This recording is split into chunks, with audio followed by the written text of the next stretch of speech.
À la une de l'actualité, le président Abdel Fattah el-Sisi qui a reçu aujourd'hui au palais présidentiel son homologue chypriote Nikos Anastasiades ainsi que le premier ministre grec Kyriakos Mitsotakis pour un 7e sommet tripartite entre l'Égypte, la Grèce et Chypre. Après les séries d'entretiens tenus, un communiqué conjoint a été publié. Le compte-rendu avec Omne Al-Hamzaoui. Le président Abdel Fattah el-Sisi a accueilli ce matin le premier ministre grec Kyriakos Mitsotakis, puis tenu une série d'entretiens tête-à-tête avant la série d'entretiens au niveau des délégations. Le chef de l'État Abdel Fattah el-Sisi a ensuite reçu son homologue chypriote Nikos Anastasiades, avec lequel il s'est entretenu tête-à-tête, puis tenu une série d'entretiens élargis au niveau ministériel. Les deux accueils ont été suivis par une séance tripartite élargie entre les trois responsables.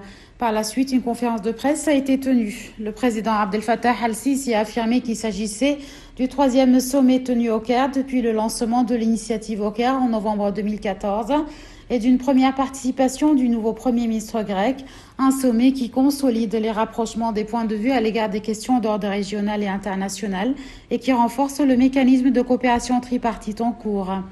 Les trois dirigeants ont évoqué la coopération économique, notamment commerciale et énergétique, et ce après le lancement du Forum de gaz des pays de l'Est de la Méditerranée. Ils se sont mis d'accord à renforcer davantage la coopération politique et stratégique. Selon le président Abdel Fattah el-Sisi, ils ont également affiché leur inquiétude face à l'instabilité dont témoigne la région du Moyen-Orient et en ce qu'ils émanent des répercussions telles que le terrorisme, la migration clandestine et les crimes organisés. Les trois responsables se sont également mis d'accord à appeler davantage la communauté internationale à déployer plus d'efforts pour contrer le terrorisme et à élaborer de nouvelles législations condamnant ce fléau de propagande et ses sources de financement. Le président Abdel Fattah el-Sisi a par ailleurs mis en garde de politiser le phénomène de la migration clandestine. La crise libyenne a également été évoquée. Les trois responsables se sont mis d'accord sur la nécessité d'une solution politique basée sur un engagement du plan adopté par le Conseil de sécurité fin 2017 qui garantit la protection des institutions libyennes et assure le contrôle parlementaire sur les décisions politiques et économiques libyennes et qui assume la non-ingérence dans les affaires libyennes censées déstabiliser le pays. Sur la question syrienne, ils ont affiché la nécessité d'une solution politique pacifique et le refus de tout usage de la force ou de violation du droit international. La cause palestinienne a également été évoquée, d'où la nécessité du retour à la table des négociations et la création d'un État palestinien indépendant avec Jérusalem-Est pour capitale.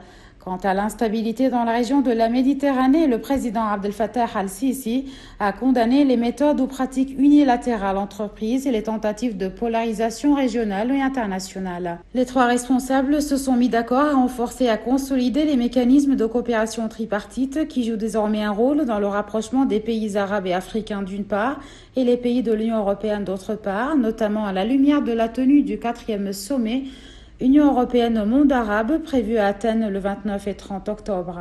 Le président chypriote a lui affirmé que l'initiative du Caire, signée en 2014, représentait la base du mécanisme de coopération tripartite qui a permis une coopération élargie dans le domaine de l'énergie, la défense, la sécurité et l'environnement. Le président chypriote a aussi mis en garde contre toute violation du droit international et des résolutions onusiennes, notamment dans la cause chypriote de la part de la Turquie. Il a remercié la direction égyptienne et grecque pour leur soutien à la cause chypriote. Et de son côté, le Premier ministre grec a loué le rôle de l'Égypte en Afrique et au sein de l'organisation de la conférence islamique. Il a mis l'accent sur la nécessité d'une coopération plus intense entre l'Égypte et l'Union européenne, surtout à la lumière du rôle indispensable de l'Égypte dans la crise des réfugiés et son refus de toute provocation et violation du droit international. Et finalement, le Premier ministre grec a affirmé que ce 7e sommet a témoigné de résultats fructueux et palpables en matière de coopération sur tous les volets entre l'Égypte, la Grèce et Chypre.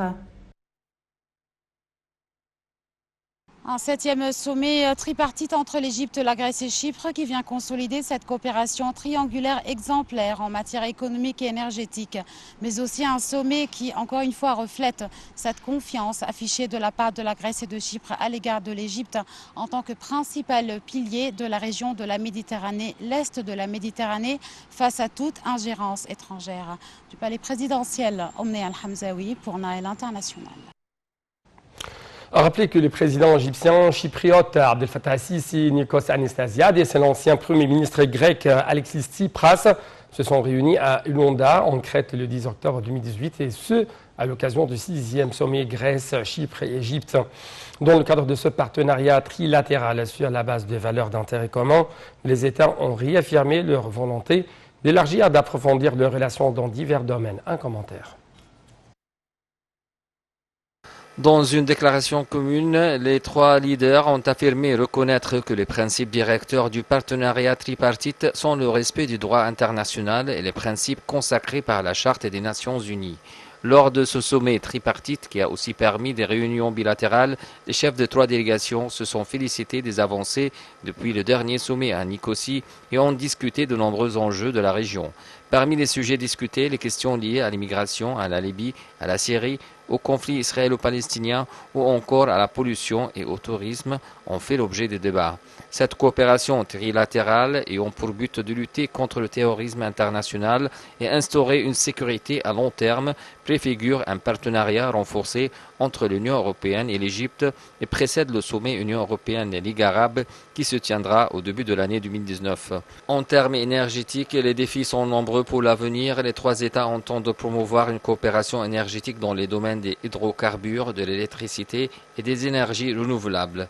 Le débat des énergies a suscité d'importantes discussions en rapport avec la découverte et l'exploitation de gisements d'hydrocarbures en Méditerranée orientale qui sont d'une importance vitale pour la stabilité de la région, la sécurité énergétique, ces régions en pierre angulaire de la coopération énergétique trilatérale. Les chefs d'État et de gouvernement réunis ont exprimé le souhait de renforcer leur coopération par le biais d'une série d'accords concernant l'exploitation et le transfert de gaz naturel conformément à la Convention des Nations Unies sur le droit de la mer.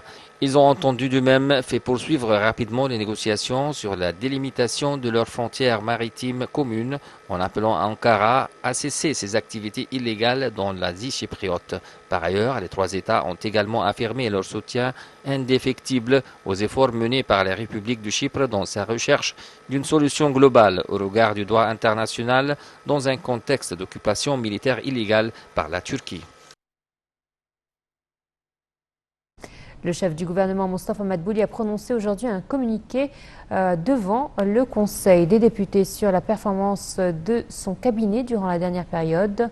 Madbouli a souligné que le gouvernement œuvrait en vue de préserver la stabilité et la sécurité et de relancer le développement dans toute la République.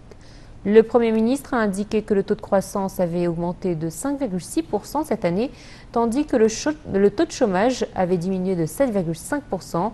Il a ajouté que la réserve monétaire en devises étrangères avait atteint 45,1 milliards de dollars. Madbouli a aussi indiqué que le déficit budgétaire avait diminué pour atteindre 8,2%, ajoutant que la différence entre les revenus et les dépenses avait atteint 104 milliards de livres égyptiennes. Le Premier ministre a en outre ajouté que le gouvernement avait œuvré en vue d'augmenter les salaires dans le nouveau budget et augmenter les minimums donc des pensions. Le chef du gouvernement a expliqué que 89,5 milliards de livres du budget avaient été accordés à la subvention de l'approvisionnement dont profitent 63 millions de citoyens. Il a ajouté que le gouvernement construisait actuellement 600 000 logements pour les personnes ayant des revenus restreints et développait les bidonvilles.